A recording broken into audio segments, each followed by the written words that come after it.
In this video, we're going to be covering solving a 3x3 system of equations. That would be systems that involve three equations and three variables. We're going to solve them algebraically with both substitution and elimination, okay? I want to begin with some visual illustrations to help you see the different possibilities for the solutions of a 3x3 system. So the images you see here, I pulled these straight from our textbook. You see, just like in a 2x2 system, you have the possibility in a 3x3 of one solution, infinitely many solutions, or no solution. Okay, one solution would be where your three planes represented by your equations all intersect in just a single point.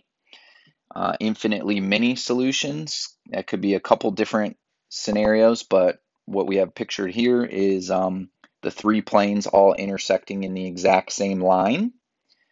And then no solution could have a number of possibilities. So all three of your planes, they could be parallel to one another where they don't have any common intersection points, or maybe a couple of the planes intersect each other, but they don't all three intersect each other in the same points, okay? Let's give you some other dynamic illustrations to go along. Let this load here. Okay, so here is the first possibility. This would be one solution. You see my three planes, they're all intersecting in that one point that's in yellow there.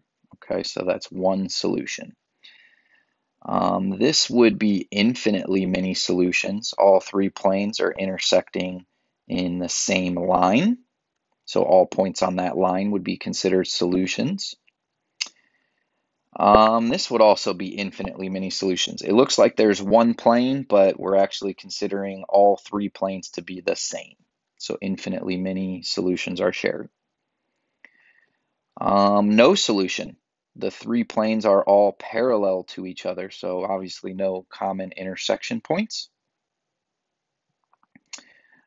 Here would be another example of no solution. So this would be a scenario where we have three planes, but only two of the planes are in fact the same. Okay, so two planes are identical and they don't intersect with the third plane. Okay. Here would be another infinitely many scenario. So again, it looks like there's only two planes, but two of the three planes in the system would have to be intersecting or would have to be the same plane. And then notice how they are intersecting the third plane in a line. Okay.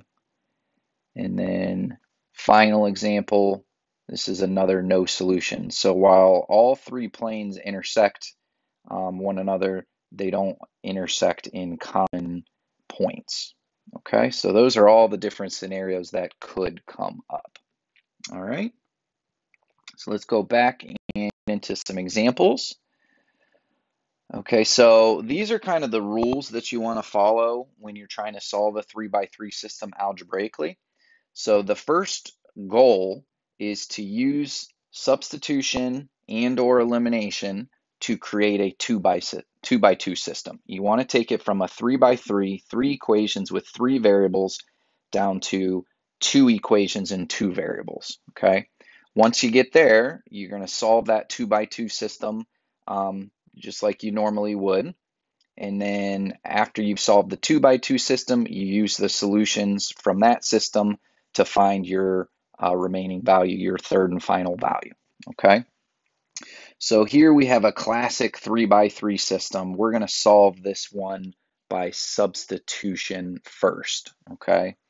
And you got to understand when you're solving 3x3 systems, there's so many different approaches that can be taken, okay? Just because I choose a particular approach doesn't mean you have to choose the exact same approach. There's multiple ways of leading you to the same answer, okay?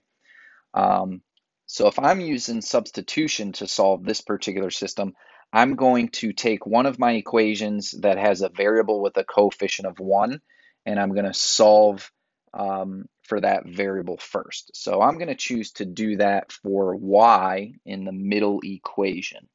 Okay, I'm going to rewrite this as y equals negative 2x plus z plus 5. And then I'm going to take this expression that y is equal to, and I'm going to substitute it in for y in my other two equations. Okay. Now, I like to label my steps as I move along. I think that would be very important for you to do to keep track of your work and to kind of help me know what your thought process was as you move throughout the problem. Okay, so step one would be plugging that into the top equation. So it's going to take me to here.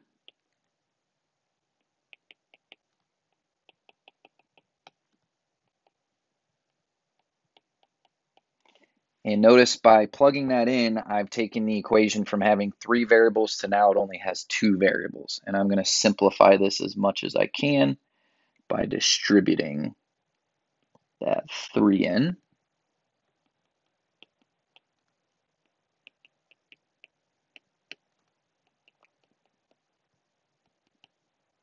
And then combining like terms and getting my constants over to the other side.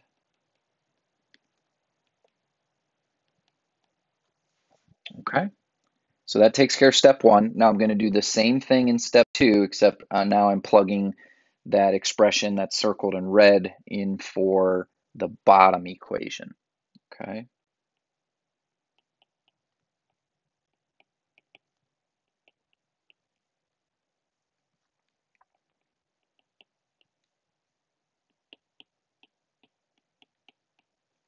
And once again, we'll distribute here.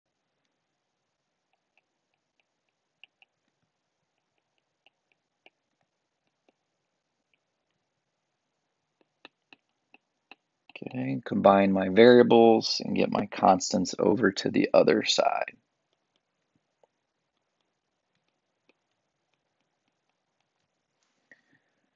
All right, so now notice the results from step one and step two. See how I have the same 2 variables in those results. They both are written in terms of x and z. So this is what I mean by taking it from a 3x3 system down to a 2x2 system. Okay, so now my third step is going to be taking these 2 results and bringing them together into a 2x2 system. And now I'm going to solve that, with whatever method I choose. I think it would be beneficial to use substitution again on this. So I'm going to solve this one for x. I'm going to say that x is equal to 5z plus 13, and then substitute that expression in for x right here. Okay. So that's going to lead me to negative 7 times the quantity of 5z plus 13 added with 6z equals negative 4. Of course, you want to distribute.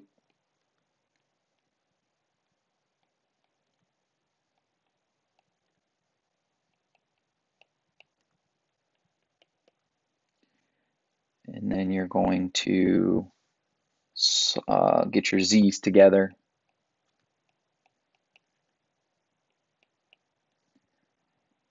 Solve for z, it ends up being negative 3. Now, once you have z equals negative 3, once you just plug that back in to the expression that's circled in red there. So that's going to take me to x equals 5 times negative 3 plus 13. So that's going to end up giving me x equals negative 2. Okay. So that's solving the 2x2 system. And then I guess my final step I'll label step 4. Now I'm going to plug in negative 2 for x and negative 3 for z in, I would probably use this equation right here. to do so. Okay, you could really plug into any of the three originals if you'd like, or that one that I have starred there. Okay, so y is equal to -2 times -2 for x plus -3 for z plus 5.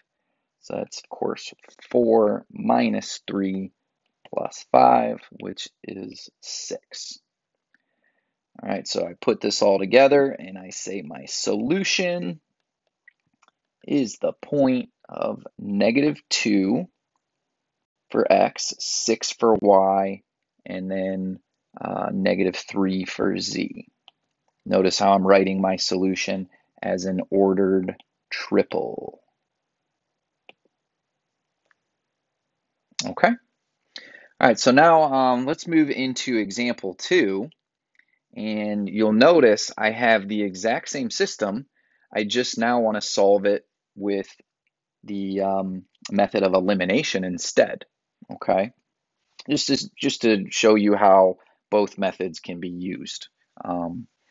Again, you have your pick here of how you want to proceed. You can choose to eliminate X, Y, or Z. I would kind of scan my different equations of the system first and try to choose the most efficient variable to eliminate. So in this case, I'm thinking it's going to be the Z's that are easiest to eliminate. That's because the top equation and the bottom equation of these system already have the same coefficient on Z. Okay, so I would say my first step, I'm going to take the top equation and that bottom equation, and I'll subtract one from the other. Okay, that's going to get those to eliminate. That's going to take me to 4x minus y is equal to -14. I would say with the method of elimination, be extremely careful when you are doing your addition or your subtraction between the two equations. Okay, I see a lot of sign errors here. So notice how I created that 4x. I did 5x minus x, and then I created the negative y from 3y minus 4y. Similarly, I created the -14 from 2 minus 16. Okay, so that takes me from 3 variables down to 2. And now I'm going to do the same thing in my second step. Notice from the 3 original equations of the system, I haven't touched the middle one yet. So I'm going to take that and I'm going to multiply it by 2 so that I can eliminate the variable of z from it with, I can choose either the top or the bottom equation to go along with it, okay? So once I multiply that by 2, that becomes 4x plus 2y minus 2z equals 10. And then how about I just use the bottom equation from the original system again? Just copy that down here. And this time the coefficients on z are opposite, so I'll have to add the two equations together to get those to eliminate. That's going to take me to 5x plus 6y equals 26. Okay, so now notice I've got a 2 by 2 system created. So step 3, take those two equations, bring them together, and solve that system however you so choose. I'm going to use substitution again. I'm going to solve this equation for y. It's going to equal 4x plus 14.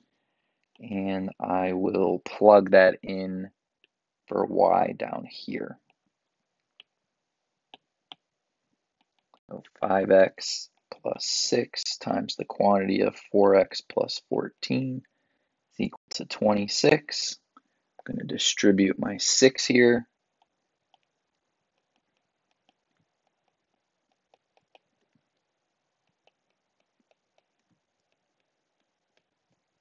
Combine my variables, constants to the other side. X equals -2. Then I'll plug that -2 into the expression I have circled in red there to find y.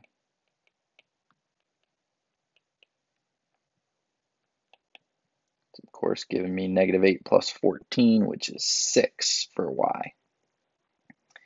And then my final step, I'm going to take the values that I found for x and for y, I'm going to plug them into one of the three original equations. Doesn't matter which one you choose.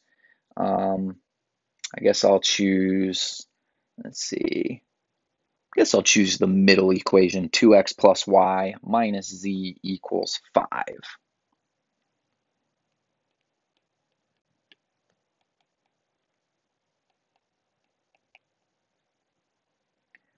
All right, so -4 plus 6 minus z equals 5. And that's going to give me 2 minus z equals 5, or z equals -3. Okay, so once again, write your solution as an ordered triple. This would be -2, 6, -3. Okay, and we want to notice, did I get the same solution as the last problem? Absolutely. Okay. All right, so there's just, those are two examples to show you that you could use both substitution or elimination. I wouldn't say one method's any better than the other for this particular system, okay? All right, so now it's your opportunity to practice one of these on your own. And just for the purpose of checking with my work, okay, I want you to, in this particular system that you'll see on practice 1, I want you to use elimination on it. And I don't want to click over to it right now because you'll already see the work shown. But basically, I want you to take the top equation and the bottom equation, and I want you to try to eliminate the z variables, okay? And the reason for that is you'll see that the middle equation of the system, it already is missing z. So if I eliminate z's from the other two equations, after one step, I already have a 2x2 system that I can then solve, okay? So take that approach. That way, when you check your work with mine, it should be fairly consistent. And then you'll see you have an opportunity to check your answers as you go, okay? Pause the video, work through it yourself.